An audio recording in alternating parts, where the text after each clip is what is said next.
Oh, je dis pas non les gars, je suis tellement chiant. Cette meuf elle vient. Je pense que je lui fais son boulot.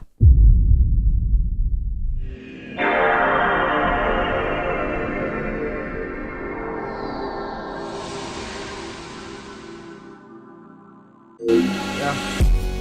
Avec toi je vais fly, avec toi je vais m'en aller. Yeah. À tes côtés j'ai l'impression de pouvoir m'envoler. Yeah. Mais ce qu'on fait c'est pas conseillé. Yeah. Yeah. Ce qu'on fait c'est pas conseillé. Yeah. Toi t'as déjà quelqu'un, moi aussi j'ai déjà quelqu'un. On va leur faire du mal si ça continue. Yeah. Moi j'ai déjà quelqu'un et toi t'as déjà quelqu'un. Comment on fait si jamais on continue? Yeah. Ce que tu m'as laissé entre mes mains. Yeah. Ce que je t'ai laissé entre les mains. Yeah. C'est danger, c'est danger. Yeah. C'est danger, c'est danger. Wagwan YouTube, ça dit quoi l'équipe? J'espère que vous allez bien. Moi ça va, alhamdoulilah, vous connaissez votre book. Aujourd'hui l'équipe, on regarde une vidéo de Deotoons, les horreurs que je vois la nuit. J'ai bien pris mon temps avant de cliquer sur cette vidéo. Voilà, cette vidéo est sortie il y a 7 mois. Dès qu'elle est sortie, je l'ai mise en fait dans ma playlist pour React, tu vois. En fait, ce qui me saoule avec ce mec, c'est que il sort des vidéos genre limite tous les ans en fait, une vidéo par an, ouais. Après on peut pas lui en vouloir parce que l'animation, parce que c'est une vidéo d'animation, tu vois. L'animation ça prend énormément de temps, j'imagine. C'est à un point où tu peux pas te permettre de faire comme moi, bombarder malheureusement. Mais l'animation ça marche super bien. Genre sur YouTube, c'est des vidéos pour quelqu'un qui commence YouTube en 1-2 vidéos. Il peut avoir déjà 4000, 5000, 10 000 abonnés. Tu vois, c'est des vidéos qui explosent très vite. Vraiment. Ça a ses avantages et ses inconvénients. Mais en ce qui me concerne, étant le public, c'est plus un inconvénient, pardon. Parce que moi, je veux du contenu, les refs. Je veux du contenu, j'ai envie de manger. Tu vois. Et quand je vois que j'ai que 2-3 vidéos pour toute l'année, t'as vu? C'est chiant. Donc on va se taper ça. Installez-vous confortablement, petite boisson, petite collation. C'est parti, let's go l'équipe. Dormir, ça a longtemps été pour moi le pire moment de la journée. Déjà, je suis incapable d'aller me coucher à une heure fixe. C'est comme si mon cerveau m'ordonnait de lutter contre mon horloge interne. Moi, c'est l'inverse total. Moi, à partir du moment où mon corps se sent fatigué, que je le veuille ou non, il va dormir. Je me suis déjà endormi devant quelqu'un qui est en train de me parler. Enfin, qui était pas en train de me parler directement. Il me parlait pas directement. Mais en gros, on était en groupe comme ça, il y avait une discussion. Et je me suis endormi. Moi, je ne sais pas faire de nuit blanche. J'en ai fait une seule fois dans l'année, là. C'était quand on faisait un marathon pour regarder tous les films d'horreur saut. J'ai tapé une petite sieste, voilà, une petite sieste. Et ensuite, j'ai fait la nuit blanche. Mais les gars, je suis incapable de faire des nuits blanches comme ça à tout va. Je peux pas. Et ouais, moi c'est le contraire.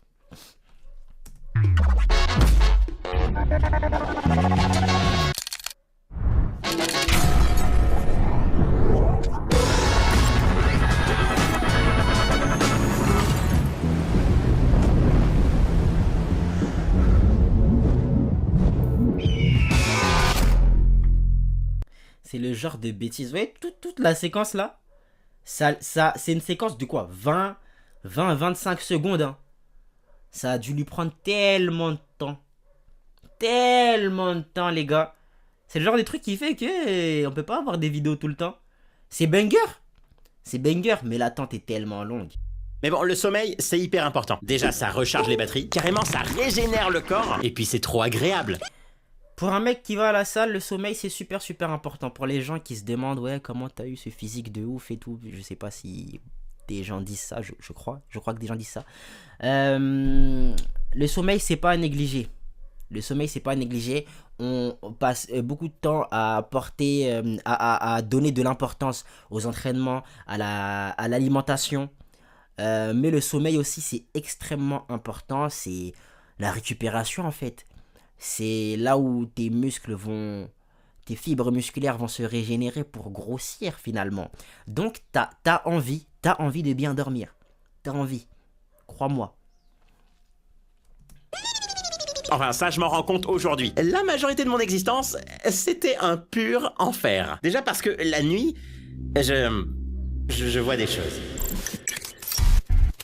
Quand j'étais petit, j'adorais les monstres, les films d'horreur, ce genre de trucs. Mais je pense que ça m'a un peu cramé le cerveau en même temps parce que dans l'obscurité, je voyais ces conneries absolument partout et ça me terrorisait. J'étais hyper sujet à la pareidolie. C'est quand tu reconnais très clairement une forme familière en regardant quelque chose qui n'a pourtant rien à voir. Et généralement... J'ai beaucoup ça moi aussi. J'ai beaucoup ça, mais moi, je vois des trucs complexes. Genre, je vois des visages. Je vois En fait, je vois pas des trucs simples, genre comme ce qu'il a montré là, des balles, une banane ou je sais pas quoi. Moi, je vois vraiment des visages, ouais. C'est le seul truc qui me vient à l'esprit là tout de suite. Je vois beaucoup de visages. Non, c'est plutôt mignon comme phénomène. On peut voir des animaux Ça, dans les exactement, ce genre de truc. nuages. Oh, un cochon! Ou encore un visage, comme dans les reliefs de la planète Mars. C'est exactement ça, waouh. Oh, vous pouvez m'appeler Marcel. Ta gueule! Mais les miennes, c'était pas comme ça.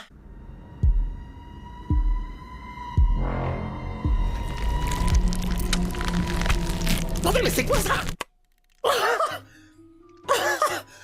Ah, c'est une casquette. Oh, je suis con. Ok, bonne nuit. Oh, ok.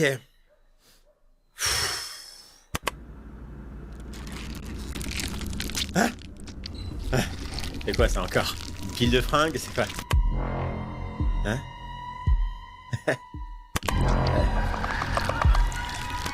Ah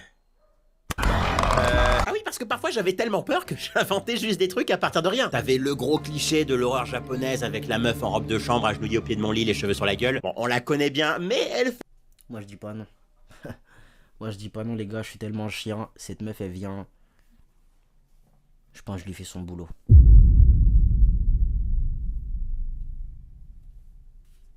fait toujours son effet. Et puis il y avait le grand machin au bout de mon lit qui ne sort que quand il est dans ma vision périphérique et retourne se cacher quand je veux le regarder en face.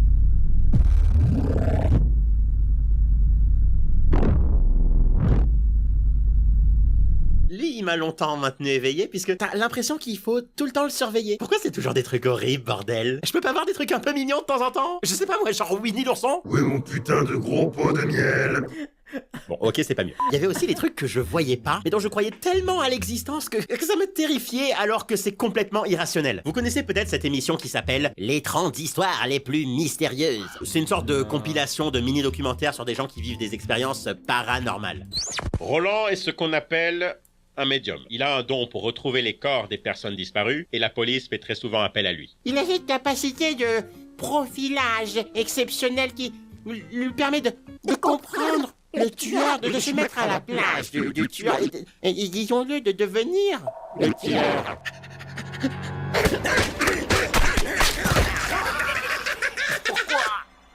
Pourquoi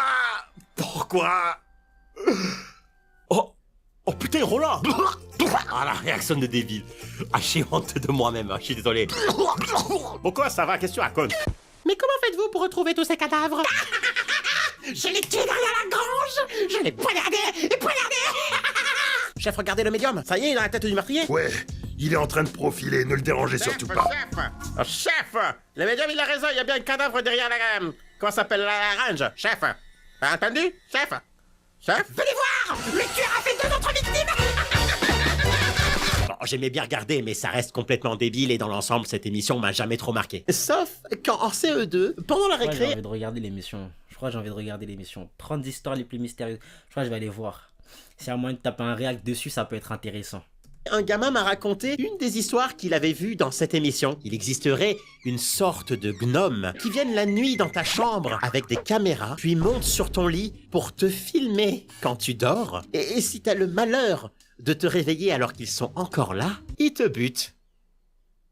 Cette histoire de merde m'a, écoutez-moi bien, traumatisé. Et j'insiste sur le mot traumatisé. Je parle d'années de terreur, de sueur abondante, à la simple pensée que des gnomes allaient me buter la nuit. Je me souviens encore me demander, mais quand est-ce que ça va finir? Quand est-ce que je vais arrêter d'avoir peur de quelque chose qui n'existe pas? Mais je pense... Moi, c'était quoi? Ce qui m'empêchait de dormir, les gars, c'est un peu moins drôle, hein. Ce qui m'empêchait de dormir, c'était de me dire que peut-être je vais pas me réveiller. Tu vois? Peut-être je vais pas me réveiller. Des fois, je sentais en fait que j'allais dormir. Genre, je me sentais dormir. Tu captes? Genre, vraiment, la transition de éveillé, endormi, je la sentais. Et par moments, je l'empêchais parce que je me disais, punaise, ça fait peur, wesh. Ça fait peur, tu vois. Et par contre, c'est pas pareil. J'étais pas en mode traumatisé de. À la fin, je finissais quand même par dormir, t'as vu, mais. C'était pas une histoire de gnome, t'as vu. Moi, c'était vraiment. Peut-être là, après, tu vas pas te réveiller. Peut-être après, tu vois. Je pense que le fait d'avoir laissé mon cerveau imaginer la scène a rendu le truc 10 000 fois plus effrayant que si je l'avais vu à la télé comme l'autre gamin. En fait, récemment, j'ai regardé des tonnes de rediffs de cette émission et je n'ai jamais retrouvé une seule histoire un tant soit peu similaire à celle-là. Alors j'ai besoin de savoir, est-ce que ça vous dit quelque chose, cette histoire? Ou alors est-ce que ce gamin, il aurait inventé cette histoire horrible de toutes pièces?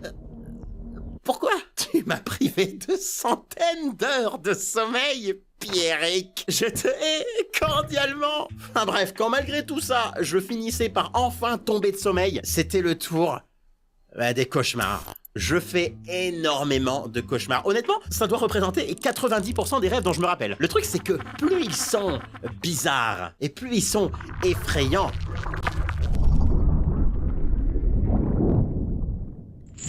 Wesh.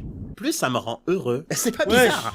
En fait, très souvent pendant un cauchemar, il m'arrive de souhaiter que ce soit un cauchemar. C'est pas possible, c'est un cauchemar, je vais me réveiller. Et se réveiller juste après ça, c'est la meilleure sensation au monde. Ok, c'est vrai. Je le comprends.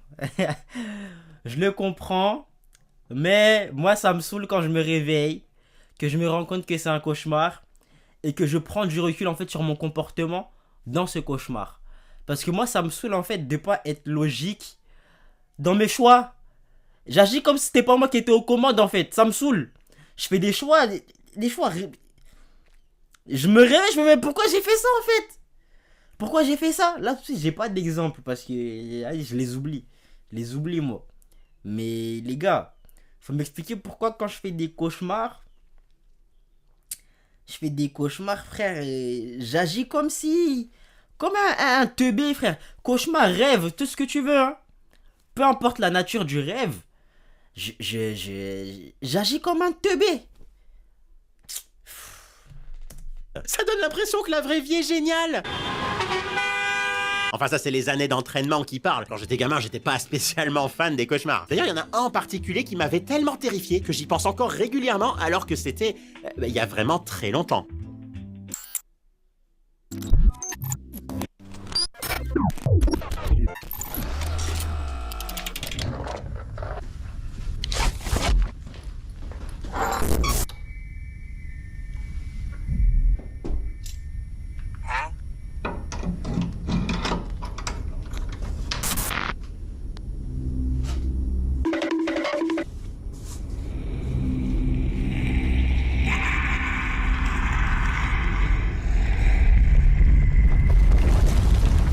Ça, c'est le carnet qui contient mes tout premiers dessins sur papier. Oui, parce qu'avant, je dessinais sur les murs et j'ai pas pu les garder. Les premiers sont plutôt joyeux, hein, c'est coloré et je comprends pas forcément toujours ce que c'est, mais à la page 7, il est là. Mon tout premier cauchemar.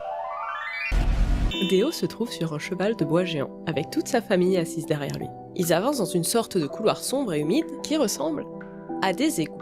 Personne ne sait comment ni pourquoi ils sont là, ni comment en sortir d'ailleurs. Alors il laisse le cheval progresser de lui-même. Au bout d'un moment, en se retournant, Déo remarque qu'il manque des gens. Il demande où ils sont, mais personne ne le sait. C'est alors qu'il voit de ses propres yeux que, un par un, chacun des membres de sa famille se fait aspirer par les murs qui les entourent. Il est pétrifié de terreur. Il ne peut rien faire pour empêcher cela et très vite, il se retrouve seul. À ce moment, Déo commence à voir de la lumière, la sortie du tunnel. Mais il ne veut pas partir sans sa famille. Il supplie alors le cheval de faire demi-tour. Mais il ne s'arrête pas. Alors pour un premier cauchemar, c'était peut-être un poil too much. Le truc avec les rêves bons comme mauvais, c'est que peu importe à quel point ils sont invraisemblables, j'y crois toujours à mort. Et s'il y a de rares occasions, il m'arrive de me dire « Ok, là non, bah ça va automatiquement me réveiller. » Du coup, je n'ai jamais fait de rêve lucide. Et Moi, ça a failli m'arriver. En fait, le problème dans les rêves lucides, en ce qui me concerne, c'est que quand je m'en rends compte, je m'en rends pas assez compte pour profiter en fait du rêve lucide comme tu pourrais profiter d'un rêve lucide. Tu vois? Moi, je sais que je rêve En fait, quand je me rends compte que je suis en train de rêver, mon premier réflexe, c'est d'essayer de voler. J'aime trop ça. dès que je me rends compte que je suis dans le rêve, j'essaye de voler. Genre, je fais toutes mes forces et tout, j'essaye de voler, je suis en train de sauter. Et j'arrive pas en fait, je galère. Souvent, c'est en mode. J'arrive juste à sauter super haut et ensuite je redescends. Et il y a quoi d'autre? Ce qui me permet de me rendre compte que je suis en train de rêver, c'est souvent quand je vois que je marche sur l'eau. Quand je marche sur l'eau, les gars, souvent c'est là que je sais que je suis en train de rêver. Je crois. Mais c'est très rare que ça me soit arrivé que je sache que je suis en train de rêver. Très rare. Je suis un peu deg en vrai parce que ça a l'air beaucoup trop bien de pouvoir faire tout ce que tu veux pendant que tu dors. Par contre, je fais très souvent l'inverse d'un rêve lucide. Je fais des paralysies du sommeil. Oula. Des fois je dis que j'ai subi des paralysies du sommeil, mais j'ai l'impression que c'est pas vraiment ça. En fait, moi ce que j'appelle comme paralysie du sommeil, c'était en mode, j'étais sur le point de me réveiller, mais j'arrivais pas vraiment à me réveiller. En mode, je suis coincé un peu. Tu vois, je suis là, de toutes mes forces et tout, mais j'arrive pas. Je crois que c'est ça que j'appelle paralysie du sommeil. Mais je crois que paralysie du sommeil, c'est vraiment que t'es totalement réveillé, mais tu ne peux pas bouger. T'es réveillé, mais tu ne peux pas bouger. Et ça, moi encore, je l'ai pas vécu. Dieu merci d'ailleurs. Que d'ailleurs je trouverais plus logique d'appeler paralysie du réveil au passage. Parce que bon, c'est totalement normal d'être paralysé pendant le sommeil paradoxal, ça nous évite de reproduire en vrai les mouvements qu'on fait pendant qu'on rêve justement, et de potentiellement se faire mal.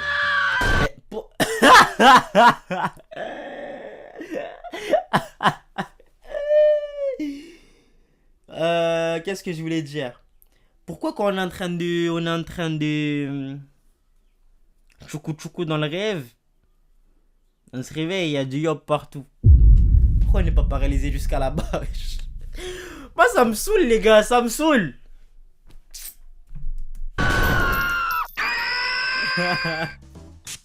Ce qui est moins normal en revanche, c'est quand on se réveille avant que notre corps soit sorti de cette paralysie. On est pleinement conscient, mais incapable de bouger ou de parler pendant quelques secondes, voire minutes. Le mieux qu'on puisse faire, c'est... Donc c'était bien des paralysies du sommeil. Pour moi, paralysie du sommeil, t'as vraiment les yeux ouverts. Tu vois? Pour moi, c'est ça. Ouvrir les yeux, mais c'est pas forcément une bonne idée. Notre abruti de cerveau, vous le savez, ne supporte pas les incohérences et il veut absolument justifier le fait qu'on ne puisse pas bouger. Alors il crée des hallucinations. Idée de merde, hein, si jamais on me demande. Moi par exemple, quand ça m'arrive, j'ai l'impression d'être complètement scotché à mon matelas et de devoir forcer de fou pour me libérer. Alors ça c'est la classique, mais une fois, j'ai fait une paralysie alors que je dormais sur le dos. J'ai alors ouvert les yeux et ce qui m'empêchait de bouger, c'était une immense et obscure créature qui a... Ça me l'a fait. Ma première paralysie du sommeil, c'était ça. Par contre, j'avais pas les yeux ouverts. C'est un mec, t'as vu, il vient, il me voit. Je sais pas s'il vient en mode, il me serre la main ou un truc comme ça. Mais dès qu'il m'a touché, c'est là que c'est parti en cacahuète. Je commençais à triper de ouf et tout. Et en mode, j'essayais de me lever, mais j'arrivais pas. Et quand je me suis levé, les gars, j'étais sous le choc. Je fais, mais c'était quoi ça? En fait, c'est littéralement le truc qui te sort de ton réveil, mais en mode, tu sais, comme quand tu chutes dans ton rêve ou un truc comme ça, en mode, t'es là, tu vas te faire mal et tu te réveilles d'un coup. Sauf que le processus de réveil d'un coup là, il est plus long. En mode de quelques secondes, mais tu les sens comme si c'était des... Il n'y avait pas abusé des heures et tout, mais t'as l'impression que c'est long. T'as vraiment l'impression que c'est long.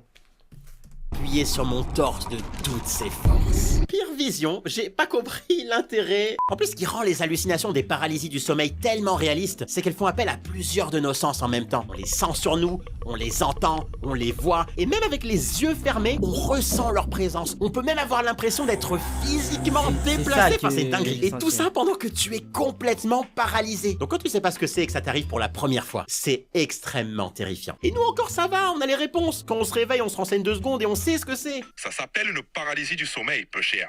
Imagine-toi, ton cerveau, il se réveille, mais ton corps, lui, il fait encore la sieste comme un fada, tu peux pas bouger un cil et des fois t'as l'impression de voir des trucs de l'espace. Mais j'imagine pas ce que les gens du Moyen-Âge pouvaient croire quand ça leur arrivait. Et puis l'ombre c'est devenu une créature et elle m'a maintenue sur le lit en me hurlant dessus. Je pouvais pas bouger, elle me regardait droit Ça va la brûler. En tout cas, c'est sûrement... Ah punaise. J'aime en fait quand t'as des jokes, elles sont prévisibles. Tu sais que ça va venir. Et ça finit quand même par arriver. J'aime trop les gars, j'aime trop. C'est en mode, je m'y attendais et je suis pas déçu, tu vois.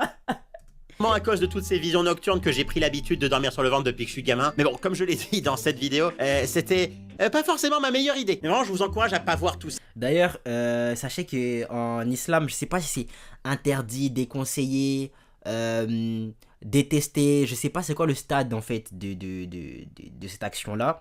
Mais dormir sur le ventre, c'est pas bon. C'est pas bon. Scientifiquement parlant, c'est pas bon de dormir sur le ventre. Mais en islam, je crois que c'est interdit. Interdit à quel point, je ne saurais vous dire. Mais faut pas dormir sur le ventre. Voilà. Si je peux vous donner une information scientifique, il me semble que ça augmente les chances de mort subite. Voilà, c'est... En fait, si vous voulez de cette information, voilà. Mais essayez de vérifier par contre, parce que peut-être que je dis une bêtise. Mais ce qui est sûr, moi je vous parle vraiment de l'aspect mort subite, là, tout ça. Mais ce qui est sûr, c'est qu'en islam, c'est interdit de dormir sur le ventre. Sauf si, il y a des exceptions. Hein. Imaginons que tu n'as pas le choix et que tu peux dormir que sur le ventre. Tu peux. Mais voilà. C'était le petit moment culture, voilà, petite culture. Ça comme des expériences forcément négatives. Les cauchemars par exemple, ça survient toujours dans les périodes de stress. Et c'est votre cerveau qui vous fait passer des messages avec des petites histoires, parfois horribles, mais qui ont toutes une signification, qui trouve sens dans le monde réel, et qui est souvent pas si compliqué que ça à comprendre. Et parfois ça permet comme ça de faire des changements dans notre vie qui sont nécessaires. Et puis pour tout ce qui est vision, paralysie... Je sais pas, j'ai pas d'explication. Mais le fait est que moi en tout cas, avec le temps, tous ces trucs là, j'ai fini par les aimer.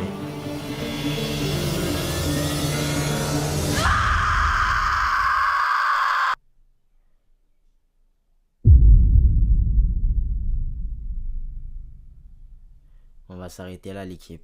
Vous me direz ce que vous en avez pensé dans les commentaires. Si vous avez des expériences de paralysie du sommeil, je suis bien curieux de les entendre les gars. Voilà, on se dit à la prochaine pour la prochaine. Vous savez quoi faire pour donner la force. Ciao les nazes. Quand tu viens près de moi, et qu'il t'enlève, il se tasse sur toi, ça m'aide vraiment pas. J'aimerais pouvoir m'arrêter là, mais j'y arrive pas. Non, j'y arrive pas. J'y arrive pas. Je suis tellement faible quand t'es là. S'il te plaît, arrêtons-nous ici avant qu'on fasse du mal à ceux qu'on aime réellement. À moins que ce soit moi que t'aimes réellement. Mais si tu le dis, je croirais que tu mens. Quand je vois ce que tu fais derrière son dos. Et je dis pas que je suis quelqu'un de confiance non plus. Je dis pas que je suis quelqu'un de confiance non plus. Il faut qu'on s'arrête là. Qu'on s'arrête là. Il faut qu'on s'arrête là. Qu'on s'arrête là. Il faut qu'on s'arrête là. Qu'on s'arrête là. Il faut qu'on s'arrête là. Qu'on s'arrête là.